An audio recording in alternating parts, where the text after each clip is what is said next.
Okay, so I'm going to be changing a ABS sensor. It is right here. It sticks through from the back, and then there's a cord that runs up. So basically what you're going to do, now I have easier access to this because I knew about this before I started. So I had the brakes off just because I had to get these dust shields on. But you're pretty much just going to push it out.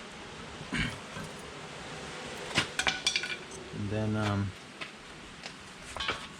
this way you can see. You push that out and cut.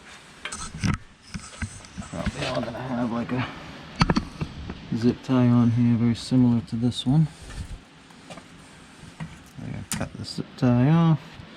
They're gonna cut the other zip ties off of the air hose that leads up to the connector.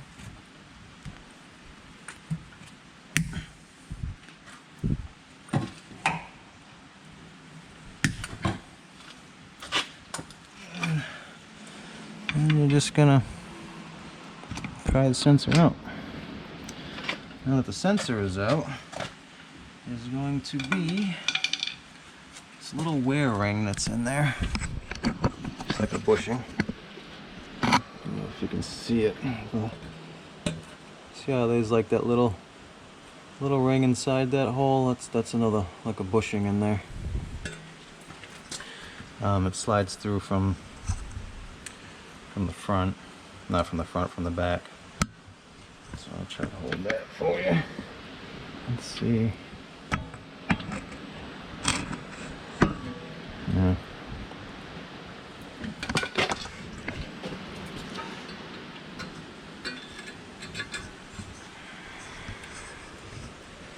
Let's see, can you see back here?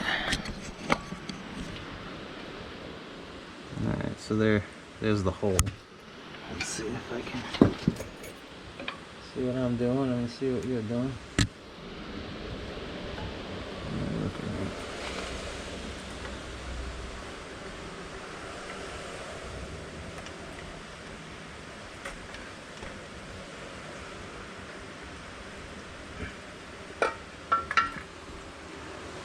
So now that's out a little bit.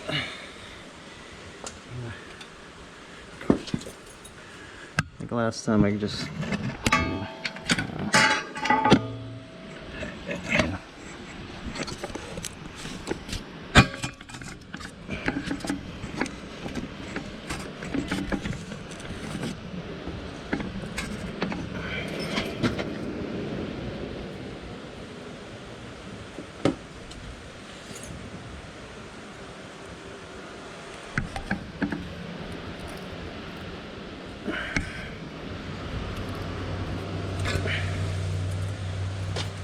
pull that out.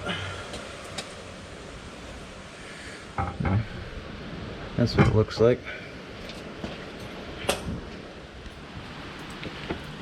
So this is the part number for that sensor.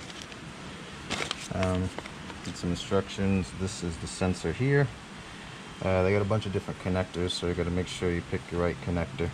I have another video I can link to about testing the sensors, and then you can there's some links in the description there for the literature that goes with these sensors, and then they have also the plug styles and the names of the plug styles, so you can get the other ones that you might need.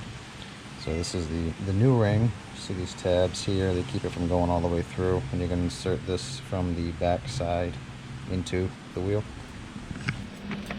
So we're just going to come around here where we were. I'm going to, there's a hole.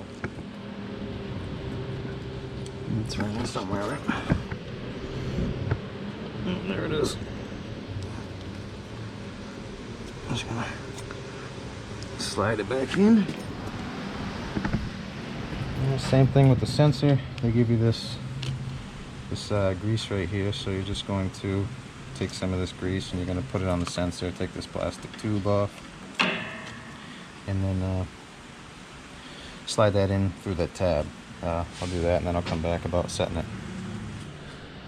Alright, so you're going to get it in the hole, get it started, and then you're just going to pry it in push it in, however you want to call it. And you see over here you're going to have an air gap.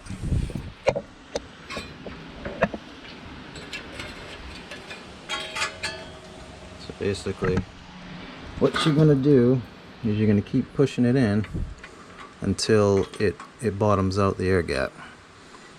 See, there's a tiny little gap there. Let's keep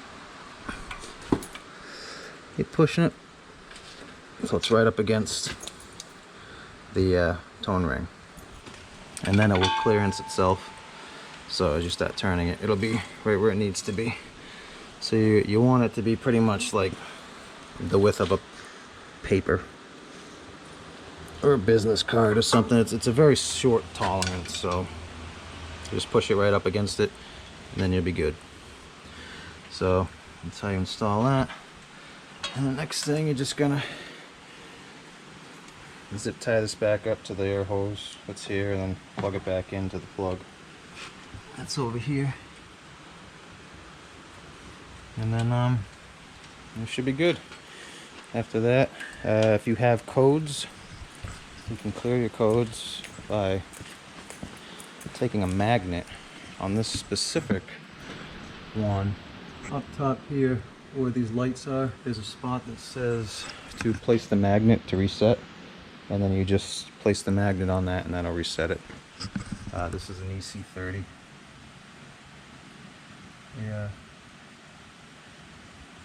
Yeah, I don't know if it's on there, but there's the numbers on there. I don't think you can read them, but anyway, that's an EC30 ABS module. So that's how you install your sensors, and that's how you set your gap and how you clear your codes. So, thanks for watching. Hope this helps somebody.